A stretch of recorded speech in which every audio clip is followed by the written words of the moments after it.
আসসালামু আলাইকুম। Technique is education থেকে স্বাগতম জানাচ্ছি। আমি জুয়েল। আজকের পর্বে আমরা 12.3-এর 2 নাম্বার ম্যাথটা করব এবং 2 নাম্বার ম্যাথটা করার পূর্বে আমরা প্রথমে এই যে এটা আমাদের গ্রাফ পেপার দিয়ে আমাদের সমাধান করতে হবে।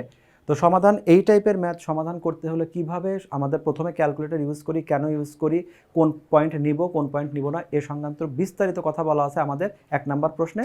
তুমি আগেরটা না দেখে থাকলে আগেরটা এটা পজ করে 1 মিনিট দেখে আসো। প্রথমে আমাদের এখানে দেখি মানগুলো যেভাবে বসাবো। সমাধানটা কত? আমাদের প্রথমে 2 ইকুয়াল, তারপরে এখানে আছে -1 ইকুয়াল, তারপরে সি হলো -1, এটা ইকুয়াল। এখানে আছে 5 ইকুয়াল, তারপরে আছে হলো 1 ইকুয়াল, আর একটা আছে হলো -13 ইকুয়াল। তাহলে এই রেজাল্টটা 2 আর হলো 3।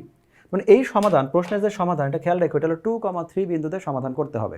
তাহলে এবার হলো এই জিনিসটা কিন্তু আমরা প্রথমে ম্যাথ শুরু করার আগে এইটা আমি শুরু রেখে তারপরে হলো আমরা বাকিটা সামনে আগাবো।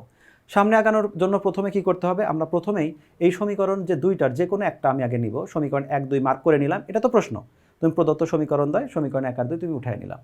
সমীকরণ 1 থেকে শুধুমাত্র y এর মানটা আমি লিখবো, শুধুমাত্র y এর মান। যদি কখনো 5y থাকে, 7y থাকে, 10y থাকে, তারপরেও আমি শুধুমাত্র y এর মানটা এখানে বের করব। তো y এর মানটা বের করলে আমাদের কি হবে? এখানে আমাদের এরকম একটা সমীকরণ আসলো। তো এই সমীকরণটা আমাদের জন্য বেশ খানিকটা ইজি হলো। কেন? কারণ এখন এখানে শুধুমাত্র y এর মান বের করার পর আমরা দেখতে পাচ্ছি যে এই জায়গায় কোনো ভগ্নাংশ নাই। যদি কোনো ভগ্নাংশ থাকে সেক্ষেত্রে আমাদের একটু পেইন হয়। তো সেক্ষেত্রে আমরা আপাতত দেখি, এখানে x এর পরিবর্তে 0 দিলে -1, 2 দিলে আমাদের -3, 4 দিলে আমাদের +7, এই মানটা আমরা পেয়ে গেছি। আমাদের সমাধান বিন্দু কোনটা ছিল? 2,3। এই সমাধান বিন্দুটা এই গ্রাফ পেপারে অবশ্যই রাখবো। আমাদের 3টা মান নিতে হবে। এই 3টার মধ্যে সমাধান বিন্দু যেটা ক্যালকুলেটর ব্যবহার করেছি আগে সেটা বসাবো।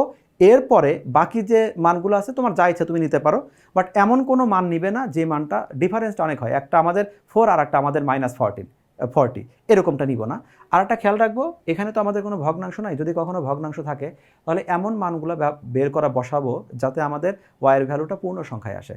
এর ক্ষেত্রে আমাদের মানগুলো কাউন্ট করা বসানো এটা আমাদের ইজি হবে। তো আমরা দেখতে পাচ্ছি এখানে এক্স এর এই যে আমাদের 3টা বিন্দু, এটাই বলে দিব সমীকরণটি আমাদের 3টা বিন্দু পাওয়া গেল, এই 3টা থাক। তো যে কাজটা সমীকরণ 1-এর জন্য আমরা করলাম, এই সেম কাজটা আমরা সমীকরণ 2-এর জন্য করব। একদম কপি কাজ, শুধু ভ্যালুগুলো কিছুটা চেঞ্জ থাকবে। আমি এখানে তাহলে এই y এর মানটা বের করলাম। এই জায়গায় x এর পরিবর্তে আমি একটা শুধু মান বসায় দেখি 0 দিলে কি হয়। এটা সবচেয়ে ইজি একটা ক্যালকুলেশন। এটা হলো y = 13 - 5 × 0। তাহলে আমাদের রেজাল্ট হবে 13, বসায় দিলাম। একইভাবে 2 বসালে আমাদের 3, 3 বসালে আমাদের -2। এই হলো 3টা মান। আমি এই 3টা মান লিখে নিলাম। ক্যালকুলেটর দিয়ে আমি ম্যাথের শুরুতেই কি করছিলাম, আমার ক্যালকুলেটরে বের করে দেখছিলাম এই সমাধানটা। আমরা যেটা সমীকরণ 1 নাম্বার প্রশ্নে একদম বিস্তারিত বলে দিয়েছি কিভাবে আমরা সমাধানটা বের করি। ক্যালকুলেটরে সমাধানে দেখছিলাম যে আমাদের রেজাল্ট হলো 2,3, তাহলে এই 2,3 অবশ্যই নিব, আর বাকি যে কোনো একটা নিলেই হবে। তাহলে সমীকরণ এই 2 থেকে যে টেবিলটা আমরা পেয়েছি, টেবিলটা থেকে আমরা দেখতে পাচ্ছি আমাদের 3টা মান আছে, 0,13, 2,3 আর 3,2। এই 3টা মান আমরা পেলাম। এখন আমাকে কি করতে হবে? এই মানগুলোই গ্রাফ পেপারে রিপ্রেজেন্ট করতে হবে, যে রিপ্রেজেন্ট করে দেখতে হবে এই মানটা কেমন হয়। তো গ্রাফ পেপারে রিপ্রেজেন্ট করার সময় আমাকে গ্রাফ পেপার সম্বন্ধে একটু বর্ণনা দিতে হবে। আমরা গ্রাফ পেপারের বর্ণনাতে আমরা জানি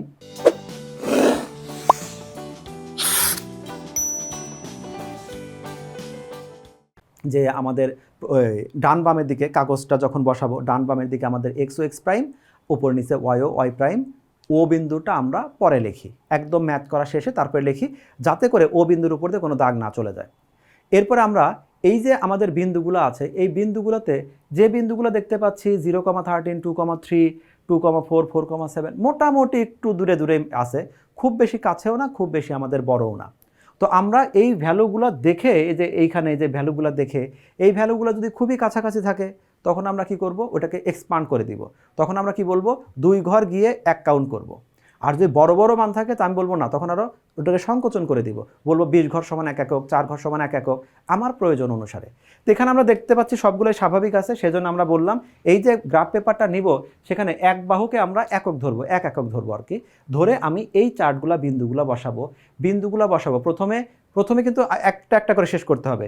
তুমি 1 নং সমীকরণ থেকে যে 3টা বিন্দু পেয়েছো সেই 3টা বিন্দু তুমি বসাও, যোগ করো এবং তাকে উভয় দিকে তুমি ইনক্রিজ করে দাও, একটু লম্বা করে দাও। বিন্দুগুলো যদি কাছাকাছি হয় 3টা যোগ করে ওটাকে একই সরলরেখা বরাবর স্কেলটাকে বাড়ায় দাও।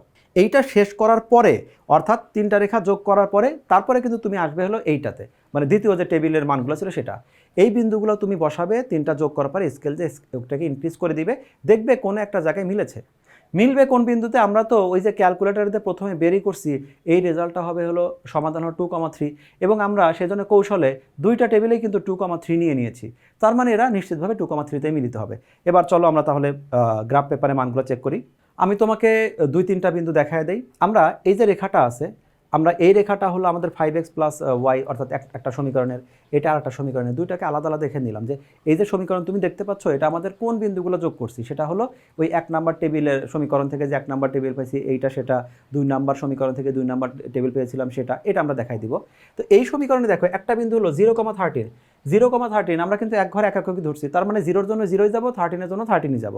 তো x এর ভ্যালু 0 মানে x বাম দিকেও না x ডান দিকেও না, এই জায়গায় চুপচাপ।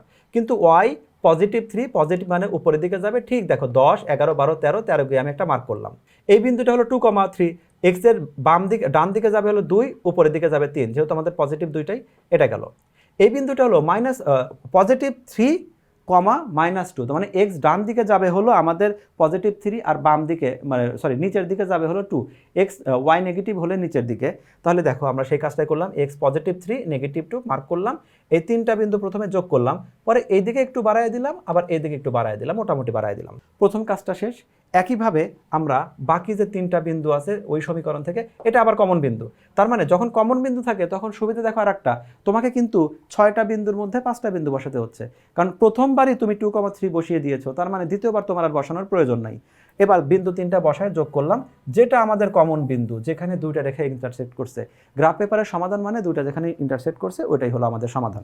তাহলে আমরা এখান থেকে ভাষায় ওদেরকে বলে দিব, এই যে আমাদের লেখচিত্রটা আছে, এই লেখচিত্রটা আমাদের এ বিন্দুতে ওরা মিলিত হয়েছে, এ বিন্দুতে উভয়কে ছেদ করছে, তার মানে আমাদের সমাধান বিন্দুটা হলো 2,3। এই অঙ্কটা এখানেই শেষ হবে। তার আগে আবারও বলে নেই, আমাদের এখানে ক্যালকুলেটরের ব্যবহার, বিভিন্ন বিন্দুগুলো কিভাবে নিব, কোনটা বিন্দু নেওয়া থেকে আমরা সাধারণত বিরত থাকব, কোন টাইপের বিন্দু সাধারণত নিব, এই সংক্রান্ত বিস্তারিত কথা প্রশ্ন 1-এ দেখানো আছে সমাধানে। তোমরা যারা 1 না দেখে এখানে আসছো তার আগে 1 নম্বরটা দেখে নিবে। দেখা হবে নেক্সট দিন অন্য কোনো এপিসোডে নতুন একটা ক্লাসে। ততক্ষণ পর্যন্ত আল্লাহ হাফেজ।